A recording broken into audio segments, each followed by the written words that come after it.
Hello art lover. तो आज का ये वीडियो बहुत ही ज़्यादा इंटरेस्टिंग होने वाला है। अगर आप अपनी ड्राइंग स्किल को इम्प्रूव करना चाहते हैं तो आपका एक राइट माइंडसेट और एक राइट डायरेक्शन का होना काफ़ी ज़रूरी है। क्योंकि अगर आप ऐसे ही रैंडमली प्रैक्टिस करते रहेंगे, रैंडमली वीडियो देखते रहेंगे, रैंडमली टिप्स और टेक्निक से अलग अलग मेथड को सीखते रहेंगे, तब इस तरह से ग्रोथ होगी। वो आपकी इस तरह से ग्रोथ नहीं होगी। आपको सही चीज़ें समझ के उनकी प्रैक्टिस करनी पड़ेगी। तब जो आपकी रियल ग्रोथ होगी वो वहाँ से होगी, ना कि रैंडमली चीज़ें सीखने से। क्योंकि आप चाहे कितनी भी स्पीड में चल रहे हो, चाहे कितनी भी मेहनत कर रहे हो, अगर आप रॉन्ग डायरेक्शन में जा रहे हैं तब जो आपकी ग्रोथ होगी वो नहीं होगी। आप रॉन्ग डायरेक्शन में प्रैक्टिस कर रहे हैं तब जो आपकी ग्रोथ होगी वो नहीं होगी। आपको एक सही डायरेक्शन को समझ के वहाँ पर प्रैक्टिस करनी पड़ेगी। तब जो रियल ग्रोथ होगी वो वहाँ से मिलेगी, ना कि ऐसे रैंडमली सीखने से। तो आज के इस वीडियो में जो पहले हम दो ऐसी मिस्टेक्स के बारे में जानेंगे जो ज़्यादातर बिगनर आर्टिस्ट करते हैं, जिसकी वजह से उनकी आर्ट की स्किल्स हैं वो ग्रो नहीं होती हैं। और बाकी जो कई पॉइंट्स मैं इस डेमो में टाइम लैप्स जो बीच में प्रोसेस रखी है मैंने, वहाँ पर बहुत ही वैल्यूएबल पॉइंट्स वहाँ पर मैं शेयर करूँगा। तो उन्हें बिना स्किप किए अच्छे से देखना। तो जो पहली मिस्टेक है वो है डिफ़िकल्ट सब्जेक्ट पर जंप करना। कि सिंपल सब्जेक्ट मैटर को ड्रॉ नहीं करेंगे, हम ड्रॉ करेंगे डिफ़िकल्ट सब्जेक्ट मैटर को। हम ड्रॉ करेंगे लैंडस्केप को, हम ड्रॉ करेंगे एक बड़ी पेंटिंग को, एक फिगर को, एक पोर्ट्रेट को। और पोर्ट्रेट भी हम ऐसे ही नहीं बनाएंगे, स्ट्रेट लाइन में नहीं बनाएंगे या उसमें केवल वैल्यू को जज नहीं करेंगे। उसमें एक एक डिटेल देंगे, एक एक बाल बनाएंगे। तो जो ये सारा माइंडसेट है आपका कि एनाटॉमी सीखेंगे, फिगर सीखेंगे, पोर्ट्रेट सीखेंगे, और पोर्ट्रेट ऐसा नहीं, उसमें डिटेल बिल्कुल करेंगे। तो ये माइंडसेट है जो कि बहुत ही ज़्यादा रॉन्ग माइंडसेट है। आपको इस बात को समझना पड़ेगा कि जो फंडामेंटल प्रिंसिपल एक बड़ी पेंटिंग और बड़े आर्टवर्क में लागू हो रहे हैं, वही सारे फंडामेंटल प्रिंसिपल जब आप एक छोटी सी चीज़, छोटे से सब्जेक्ट मैटर को ड्रॉ करेंगे तो वही सारे फंडामेंटल प्रिंसिपल वहाँ पर भी लागू हो रहे होंगे। सपोज आपने सीखा लाइट और फॉर्म्स कि किस तरह से किसी भी सब्जेक्ट पर लाइट पड़ती है और किस तरह उस पर शेडो बनता है, जिसकी वजह से उसमें 3D फॉर्म है वो आता है, एक वॉल्यूम है वो कैसे आता है। तब आप एक फिगर ना बना के, एक पोर्ट्रेट ना बना के, आप एक सिंपल स्फेयर को बनाइए और उसे सेट कीजिए, उसे सेट कीजिए प्रॉपर। उसमें अच्छे से टाइम दीजिए। उस छोटे से स्पेयर को आप जितना मेहनत कर सकें अपना 100% दे के वहाँ पर मेहनत कीजिए, उसे अच्छे से रेंडर कीजिए। तब जो आपने उस छोटा सा स्पेयर बनाया है वहाँ पर जो मिस्टेक फाइंड करना होगा वो आसान होगा, एज कंपेयर कि जब आप पोर्ट्रेट बना रहे होंगे या कोई फिगर बना रहे होंगे उसी सारी चीज़ों को समझ के। अब इन सारी चीज़ों से आपको समझना क्या है कि जब आप कोई भी चीज़ सीखते हो तब आपको उन्हें सिंपल सब्जेक्ट मैटर पर अप्लाई करना है और वहाँ पर उसे एग्जीक्यूट करके उसे वहाँ से लर्न करना है। क्योंकि वहाँ पर जो मिस्टेक फाइंड करना होता है वो ईजी होता है एज कम्पेयर जब हम बड़ा आर्टवर्क बना रहे होते हैं या बड़ी पेंटिंग बना रहे होते हैं। क्योंकि वहाँ पर हमने अभी फंडामेंटल प्रिंसिपल समझे होते हैं, और क्योंकि हमारे वो ही क्लियर नहीं होते हैं अच्छे से, तो हम सीधे डायरेक्ट एक पेंटिंग बनाने लगते हैं या एक आर्टवर्क बनाने लगते हैं। तब और क्योंकि वहाँ पर फ्रस्ट्रेशन होगी और बहुत ज़्यादा टाइम लग रहा होगा, इसकी वजह से वहाँ पर जो मिस्टेक है वो फाइंड करना मुश्किल हो जाता है। तो ज़रूरी है कि आप जो सीखा है उन्हें सिंपल सब्जेक्ट मैटर पर एग्जीक्यूट कीजिए, उसमें अपना 100% देकर वहाँ पर मेहनत कीजिए।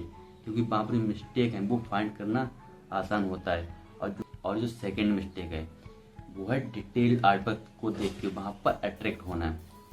कि आप देख रहे हैं कि आर्टिस्ट वहाँ पर डिटेल कर रहे हैं, सोशल मीडिया पे आप देख रहे हैं कि आर्टिस्ट डिटेल की जा रहे हैं, ब्लेंड किए जा रहे हैं, बिल्कुल एक स्मूथ टेक्सचर वहाँ पर ला रहे हैं, एक स्किन का स्मूथ टेक्सचर ला रहे हैं, वहाँ पर एक एक बाल बना रहे हैं, वहाँ पर एक एक डिटेल दे रहे हैं, वहाँ पर आप फोटो रियलिज्म देख रहे हैं, आप रेफरेंस वर्सेस ड्रॉइंग देख रहे हैं। तो इन सारी चीज़ों से डिस्ट्रैक्ट नहीं होना है। आपको समझना है जो फंडामेंटल चीज़ है, जो उसका बेस है वो क्या है। जो आप वहाँ पर डिटेल देख रहे होते हैं, जो आप वहाँ पर देख रहे होते आर्टिस्ट वहाँ पर कलर कर रहे हैं, सारी चीज़ें बाद की बात है, वहाँ पर आप बाद में भी ऐड कर लेंगे। लेकिन जो उसका बेस है वो है ड्राइंग वाला पार्ट। अगर आपको ड्राइंग वाला पार्ट वो ही स्ट्रॉन्ग नहीं हुआ तो आप चाहे उसमें कितने भी अच्छे कलर कर लें,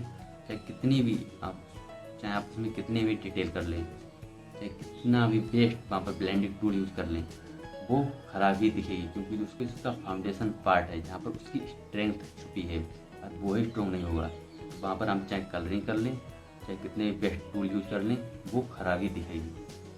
तो इस बात को समझिए। पहले अपने नी वाले पार्ट पे वर्क कीजिए, बाद में अपनी दीवारों को आप पेंट कर लेंगे, पेंट कोई सी भी कर लें। तो सुंदरता वाला पार्ट है वो आप बाद में भी कर लेंगे, लेकिन जरूरी है आपको पहले अपने नी वाले पार्ट पर वर्क करना, अपने नी वाले पार्ट पे अच्छे से वर्क करना, क्योंकि मजबूती है जो वो वहीं से आती है। बाद में आप सुंदरता को बाद में वहाँ पर ऐड कर सकते हैं, वहाँ पर हम धीरे धीरे डिटेल्स को ऐड कर लेंगे, क्योंकि वो इतना कठिन पार्ट नहीं है, वो आसान पार्ट है। जो कठिन पार्ट है वो है ड्राइंग वाला पार्ट, लेकिन हमें लग रहा होता है कि जो कलरिंग वाला और जो डिटेलिंग वाला पार्ट है वो ज़्यादा कठिन है, लेकिन इन चीज़ें ड्राइंग वाला पार्ट जो मेन चीज़ है वो है ड्राइंग वाला पार्ट, जो कि सबसे इम्पोर्टेंट पार्ट है। उसे ही बिल्ड करने में सबसे ज़्यादा टाइम लगता है। तो आज के ये डेमो स्टार्ट करते हैं। यहाँ पर मैंने वीडियो को फास्ट रखा है ताकि वीडियो ज़्यादा लॉन्ग ना हो। अब यहाँ पर नोटिस करिए कि मैंने पूरा फिगर ना लेके केवल एक आर्म को लिया है और मैं उसे स्टडी कर रहा हूँ। अब आपको यहाँ पर ज़्यादा से ज़्यादा फोकस करना है। जहाँ पर आप उसे सिंप्लीफाई कर रहे हो तो स्ट्रेट लाइन में आपको सीधे कर्व्स नहीं ऐड करनी है जो उसमें दिख रही, आपको स्ट्रेट लाइन में कन्वर्ट करना है। अब आपको इस पॉइंट को अच्छे से सुनना है, विदाउट वीडियो को स्किप किए आपको अच्छे से सुनना है, और हो सके तो जितने पॉइंट मैं यहाँ पे बता रहा हूँ उन्हें अच्छे से नोट करना। अब यहाँ पर ड्राइंग का मतलब केवल आउटलाइंस नहीं होता है कि हमने केवल आउटलाइंस को ड्रॉ कर लिया है। ड्राइंग का मतलब होता है कि उसमें लाइंस, एंगल, प्रोपोर्शन उन्हें देखना है, और जो उसकी ओवरऑल कंस्ट्रक्शन है उसे देखना। अब मैं यहाँ पर आप नोटिस करेंगे तो मैं केवल यहाँ पर मैंने आउटलाइंस को नहीं ड्रॉ किया, मैंने वहाँ पर जो शेडो दिख रहा है जिसे टर्मिनेटर लाइन बोलते हैं। टर्मिनेटर लाइन क्या, जो शेडो फैमिली और लाइट फैमिली को डिवाइड कर रही हो, उसे भी मैंने ड्रॉ किया है। और इस बात को भी नोटिस कीजिए कि जो ऊपर वाली जो आउटलाइंस है उसे मैंने इरेज करके उसे लाइट किया है। ये ज़्यादातर बिगिनर्स की मिस्टेक रहती है, ज़्यादातर बिगिनर्स की मिस्टेक रहती है, वो आउटलाइन को बहुत ज़्यादा डार्क कर देते हैं। अब जब मैंने उसे लाइट कर दिया है तो उस एरिया की वैल्यू से वो कम है, जब वो वैल्यू आएगी वहाँ पर तो उससे वो कम रहेगी, ऊपर नहीं दिखाई देगी। अगर वो ऊपर दिखाई देगी तो वहाँ में जो 3 डायमेंशनल फील है वो ख़त्म हो जाएगा, क्योंकि रियल लाइफ में आउटलाइन नहीं होती, रियल लाइफ में होती है एजेस। अब देखिए इस पॉइंट पर ज़्यादातर बिगिनर आर्टिस्ट मिस्टेक करते हैं, जो कि आपको नहीं करना है। वो है वैल्यू वाला पार्ट, जहाँ पर आप उसमें वैल्यू ऐड कर रहे होते हैं अपने आर्ट वर्क। और वैल्यू यानी क्या, कि कौन सी कितनी डार्क है और कौन सी कितनी लाइट है एक दूसरे कंपैरिजन में, उसे वैल्यू कहते हैं। अब जब हम कहीं पर डार्क कर रहे होते हैं और कहीं पर लाइट कर रहे हैं तो हम एक दूसरे कंपैरिजन में कर रहे होते हैं। हम कहीं पर जो लाइट देख रहे होते हैं कि यहाँ पर हाईलाइट है, तो हम एक जगह पर नहीं देख रहे, हम ओवरऑल कंपैरिजन में देख रहे होते हैं। जो हम कोई सा भी आर्ट वर्क बना रहे हैं या कोई सा भी पेंटिंग बना रहे हैं, तो वहाँ पर ओवरऑल कंपैरिजन में वैल्यू को ऐड कर रहे होते हैं। अब इस बात को समझिए कि हमारे पास डार्क करने की केवल एक रेंज होती है, एक रेंज तक हम डार्क कर सकते हैं। जितनी डार्क हमारे पास पेंसिल है उतनी डार्क हम कर सकते हैं। अगर हमने उतना डार्क किसी और एरिया में कर दिया तो जहाँ पर हमें सबसे ज़्यादा डार्क करना है उसके लिए हमें वो रेंज नहीं रह जाएगी। और यही चीज़ जब हम हाईलाइट देखते हैं कहीं पर कि यहाँ पर हाईलाइट है, हम उसे डायरेक्ट लाइट कर देते हैं, लेकिन हम ओवरऑल कंपैरिजन में देखना पड़ेगा कि उस ओवरऑल कंपैरिजन में उस पिक्चर में कहाँ पर सबसे ज़्यादा लाइट है। उसके लिए हमें पेपर को छोड़ना पड़ेगा, क्योंकि सबसे ब्राइटेस्ट की रेंज में, सबसे ज़्यादा लाइट की रेंज में हमारे पास पेपर ही होता है। जो अगर वो ब्राइटेस्ट की जो रेंज में पेपर है उसे आपने किसी एरिया में छोड़ दिया है कि हाईलाइट के लिए वहाँ पर छोड़ दिया है, तो जो आपको सबसे ज़्यादा हाईलाइट पार्ट दिख रहा है उसके लिए आपको वहाँ पर आप फिर वहाँ पर ज़्यादातर बिगिनर आर्टिस्ट ढूंढते हैं कि वाइट पेन मिल जाए, कि वाइट पेन से मैं सबसे जो हाईलाइट पार्ट है वहाँ पर मैं हाईलाइट दिखा सकूँ। लेकिन आपको समझना पड़ेगा, अगर आपको हाईलाइट जेल पेन से देना पड़ रहा है या वाइट पेन से देना पड़ रहा है तो इसका मतलब जो आपने वैल्यू वहाँ पर अरेंज की हैं वो वैल्यू आपने सही से अरेंज नहीं कर पाई हैं। आपके पास जो सबसे वाइटेस्ट पार्ट है वो है पेपर। आपको पेपर को ही सबसे जो वाइटेस्ट पार्ट दिख रहा है अपनी रेफरेंस में उसके लिए यूज़ करना है, ना कि उसे ये वाइट पेन को यूज़ करना है। अगर वाइट पेन आप यूज़ कर रहे हैं तो आप वैल्यू को सही से अरेंज नहीं कर पा रहे हैं। और देखिए यही वो पार्ट है जहाँ पर बिगिनर आर्टिस्ट एक्चुअल जो मैटर करता है उसके पीछे ना भागकर जो मैटर नहीं करता है उसके पीछे भागते हैं, यानी वैल्यू को ना समझ के कौन सी कितनी डार्क रहेगी और लाइट रहेगी। ब्लेंडिंग टूल्स के ऊपर जंप करते हैं कि कौन सा बेस्ट ब्लेंडिंग टूल है, मैं उसे यूज़ करूँ और वहाँ पर एक स्मूथ टेक्सचर क्रिएट कर पाऊँ, एक स्किन जैसा टेक्सचर वहाँ पर क्रिएट कर सकूँ।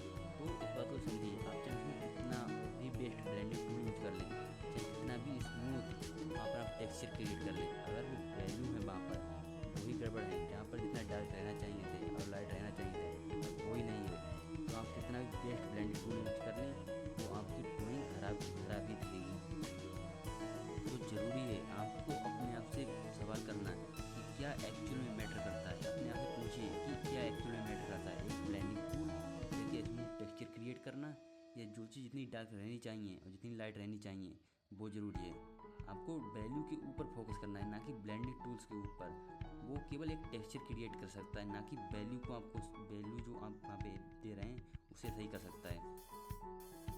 तो ज़रूरी है आपको ये समझना, आपको उन चीज़ों के पीछे नहीं भागना है जो कि इंटरेस्टिंग लग रही होती है, जहाँ पर आर्टिस्ट सेटिंग कर रहे होते हैं, ब्लेंडिंग की जा रही होती है, एक एक डिटेल दी जा रहे होते हैं।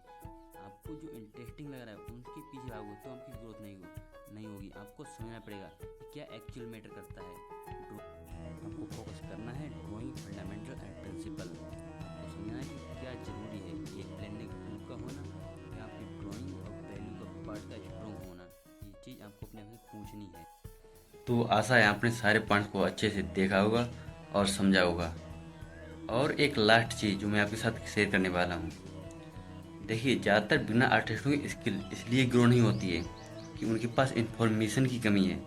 वो एक के बाद एक हज़ारों वीडियो देख तो लेंगे, लेकिन जब बात आती है एग्जीक्यूशन की तो वो एक वीडियो को भी एग्जीक्यूट नहीं करेंगे, जिसकी वजह से उनकी ड्राइंग स्किल है वो ग्रो नहीं होगी। इस बात को आपको समझना पड़ेगा कि आपके पास बेस्ट नॉलेज ही क्यों ना हो, दुनिया की बेस्ट नॉलेज ही क्यों ना हो, जब तक आप उसे एग्जीक्यूट नहीं करेंगे, उसकी प्रैक्टिस नहीं करेंगे, तब तक जो आपकी ड्राइंग स्किल है वो कैसे ग्रो होगी। ये जाहिर सी बात है। ज़्यादातर आर्टिस्ट वीडियो एक बाद एक वीडियो देखते रहेंगे, लेकिन जब बात आती है एग्जीक्यूशन की तब कहते हैं या तो मेरे पास टाइम नहीं है, या बहाने बना देते हैं कि हमारे पास टाइम नहीं है। तो इन्फॉर्मेशन को कलेक्ट मत करते रहिए कि एक बाद एक इन्फॉर्मेशन वीडियो देखते जा रहे हो, नई नई टेक्निक मेथड के पीछे भागते रहे। सही चीज़ को समझिए और उसे एग्जीक्यूट कीजिए, क्योंकि कोई कितना भी बता दे, जब तक एग्जीक्यूट नहीं करेंगे आप, कोई कितना भी बता दें आपको, जब तक आप उसे एग्जीक्यूट नहीं करेंगे तब तक वो आपको अंडरस्टैंडिंग नहीं होगी। तो वीडियो इन्फॉर्मेटिव और नॉलेजेबल लगा हो तो वीडियो को लाइक और चैनल को सब्सक्राइब कर लेना, ताकि ऐसे ही वीडियो आपसे मिस ना हो।